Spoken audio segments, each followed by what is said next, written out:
Бармысыздар, қымбатты көрермен халайық. Бүгін мінекей тағы да біз эфирде. Ақсақалымыз Елорда билер кеңесінің шабыт қоғамдық күрестерінің белсенді мүшесі, экономист, бүгінгі таңда зейнеткер Оспанов Хамза ағамыз бүгінгі өзінің еліне деген жолдауын, үндеуін президентіміздің үндеуімен қосып бір айтпақ ойы бар. Яғни аға, 1 қыркүйек президентіміз Қасым-Жомарт Кемелұлы Тоқаев халқымызға үндеу жасады, ұлтымызға, елімізге деп айтсақ болады. Иә. Жалпы сондағы алған әсеріңіз қандай болды? Енді мен шынымды айтайын, біреу сенер сенбес. Енді президентіміздің көрегенділігі бар. Болашақта не болатынымызды болжап, ойлап, толғанып, бізге бұл айтқан үндеуі, жолдауы енді екі тілде басылып шықты. Қазақ тілінде, орыс тілінде. Мен өзі сол күні мұқият басынан аяғына дейін тыңдадым.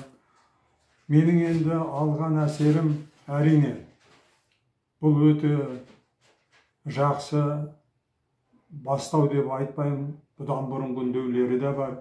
Бірақ бұл жолдауының, үндеуінің халыққа деген президентіміздің бір ойда қалатыны, көпті толғандыратыны өзі айтқандай, мынау атом электростанциясын саламыз ба, салмаймыз ба, ел ішінде неше түрлі пікірлер бар.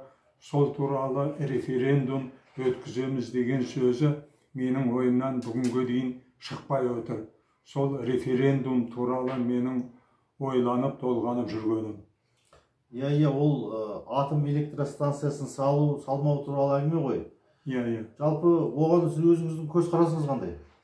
Енді әрине бүгін бізге бұлай кішкене қолданыста болмаған біздің қазір мынау Ақтауда неміз бар, атомның қуатыменен теңіздің суын тұщы қылып халыққа пайдалануға беріп атқан сондай құрал жабдығымыз бар. Оны пайдаланып жатырмыз. Менің айтайын дегенім, бұл оңай нәрсе емес, оңай шаруа емес. Мен өзім атом энергиясының саласының қызметкері емеспін. Енді осы атом энергиясының саласында істеп жүрген мамандарды, кәсіпкерлерді, сонымен айналысып жүрген ғұлама ғалымдарды бәрін бір жерге әуелі референдум өткізбестен бір жерге жинап, пікір алмасып, мынау енді Чернобыль қалай болды, неден болды, өткен уақиға ғой, одан сабақ алуымыз керек. Мынау Фукусима радиоактивті суларды миллион тоннадай дейме, одан көп базба, мен білмеймін, оны мұхитқа қайтадан жібереміз. Мінекей оның өзі көп ел арасында, халықтардың арасында даудамай туғызып отыр. Сол сияқты бұған референдум керек па, керек жоқ па, мен білмеймін. Әуелі сол ғалымдар менен, тағы да басқа сондай айналысып жүрген адамдар менен сөйлесіп, бір жағадан бас, бір жеңнен қол шығаруымыз керек. 7 рет өлшеп, 1 рет кесуіміз керек. Саламыз ба, салмаймыз ба? Ал енді атом энергиясы енді жасыл энергиялардың бір түрі ғой.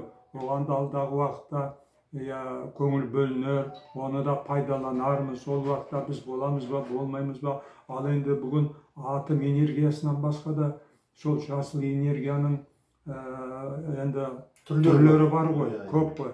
Мысалы, торий деген элемент бар, уран сияқты.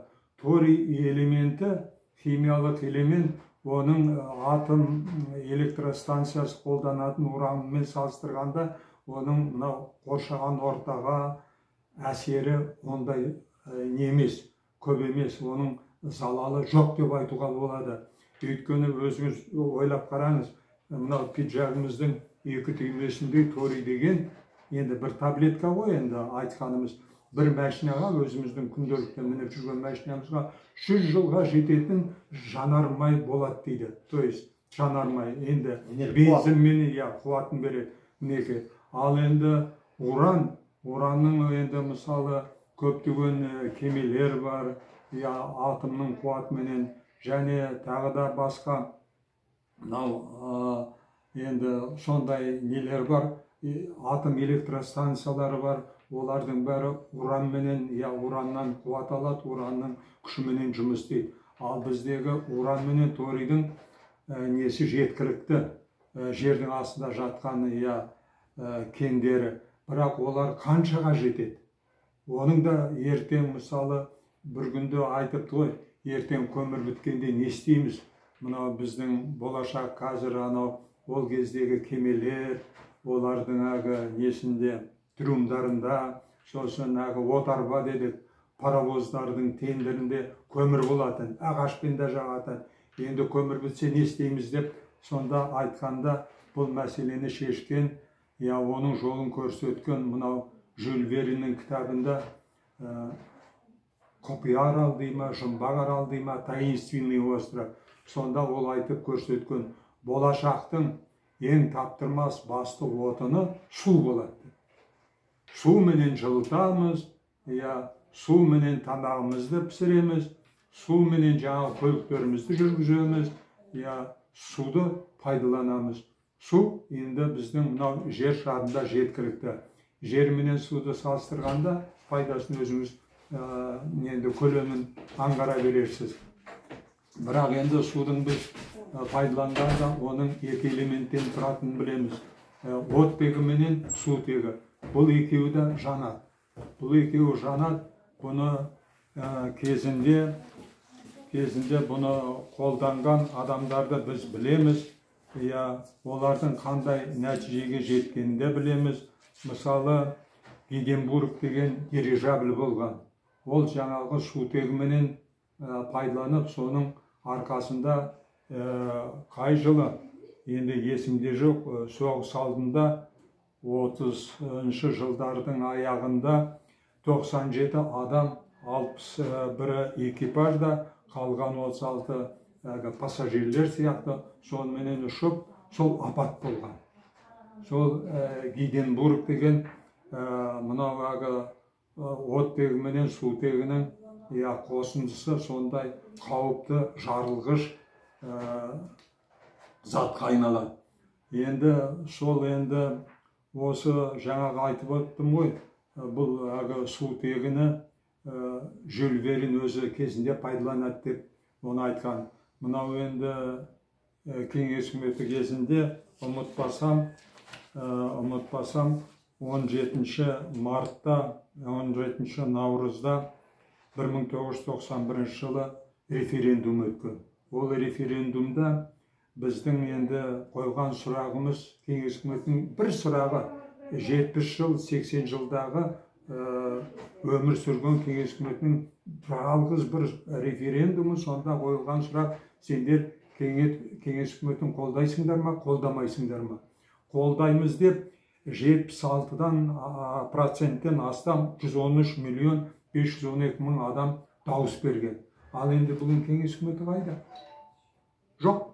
Мен кеңес үкіметін аңсап отырған емеспін. Ертең қаражат жұмсап, референдумды атом энергиясын саламыз ба, салмаймыз ба деп оны да өткіземіз. Ал сондағы алатынымыз не? Ал қалай дауыс беретін мен білем. Өткен жолы сайлау алдында мынау депутаттарды мәжілістің, мәслихаттың алдында жазғаным бар.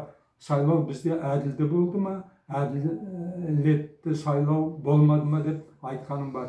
Өйткені оның себебі сіздің берген бюллетеніңіз нөмірленбейді, менікі нөмірленбейді. Содан неше түрлі дау-дамай туады. Мынау енді демократиясы дамыған ақш елдің ана жолы айттық қой, үлгі алатын жері де бар, үлгі алмайтын кемшіліктері бар. Мінекей демократия деп дауыс беріп, әлі күнге дейін Трамппенен соттасып жатыр. Не болатынын өзінің білмейміз. Жақсы аға, мынау менің айтайын дегенім, сонда сізді алаңдататын мәселе, бұл істің басы-қасына мамандар келу керек. Арнайы мамандандырылған мамандардың шешімі керек деп ойлайсыз ғой сонда? Соныменен ақылдасып, кеңесіп, ол бір күн бола ма, екі күн бола ма, оған асықпау керек, оған көп қаржы да керек жоқ. Оған жаңағы социологический опрос дейді ғой, сұрау. Халықтарды қатыстыра отырып, кімнің қандай сұрағы бар, жиын өткізіп, Zoom конференциясы ма қандай болады, жақсы бір модераторды қойып, анық танығына жетіп, сосын қалай істейміз, оған дейін мынау өзі қолдағы бар электр қуатын, энергиясын үнемдеу керек. Үнемдеу деген бізде жоқ.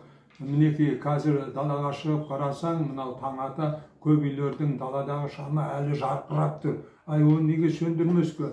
Мінекей оны үнемдейтін жерлер көп. Жаңағы сутегін неге пайдаланбасқа? Ол түгіл мынау Ақмола облысының Есіл ауданында метан заводы салынып жатыр, мынау немістерменен бірге. Сол заводты сондай өзіміздің аяқ астында жатқан алтынды, газды, соны метанды шығаратын қондырғылар ондай қымбат емес. Оны да ойластырған жөн.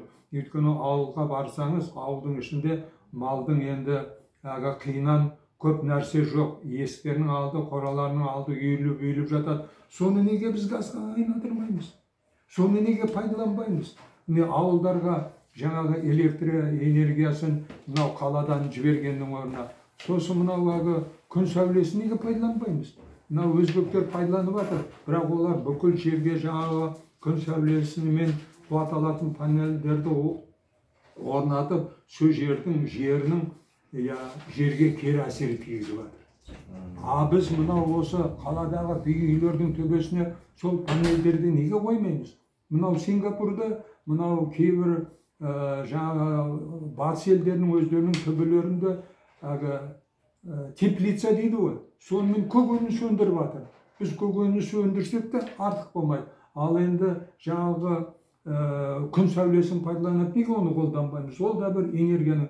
Сонымен салыстырып келгенде бізге қанша энергия қажет, қанша энергия біз шығара аламыз, оның кемдігін немен жабамыз, артық болса қайда жібереміз? Енді мінекей енді президенттің өзі айтты ғой, су екеш судың да сұрағы бар, ол халықтың мақалы бар. Біз енді электр энергиясын осындай мінекей қаншама ақша салып, қаншама кісілерді алаңдатып, саламыз ба, салмаймыз ба, соны анықтай алмай отырмыз. Соған осындай неге шешімге келмейміз? Сосын барып референдум өткіземіз бе, өткізбейміз бе, ол өзінен өзі анықтала жатады. Түсінікті. Ал құрметті көрермен, қалайық таза мінсіз асылтас су түбінде жатады.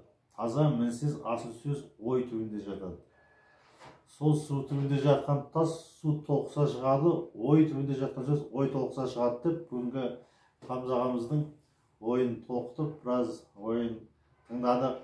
Тыңдағандарыңызға көп алғыс. Осымен біз эфирімізді аяқтаймыз. Көріскенше күн нұрлы болсын. Сау, саламат болыңыздар. Жақсы.